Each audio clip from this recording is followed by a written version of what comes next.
Je bila vrlo interesna utakmica, na kraju ipak očigledna je razlika. Šta mislite o današnjoj utakmici?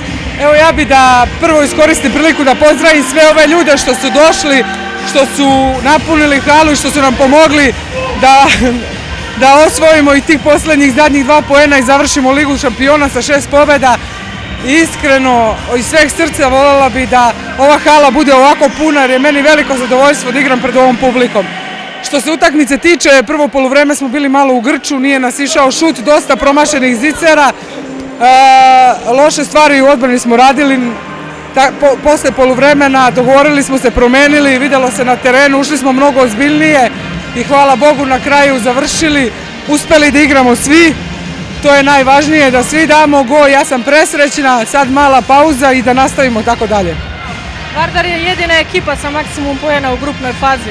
Da li to znači da je ekipa super igrala ili možda su bili slabi protivnici? Pa ne bih rekla da su bili slabi protivnici, mislim da smo se spremali za svaku utakmicu kvalitetno i sa maksimalnim fokusom bez obzira ko bio preko puta nas.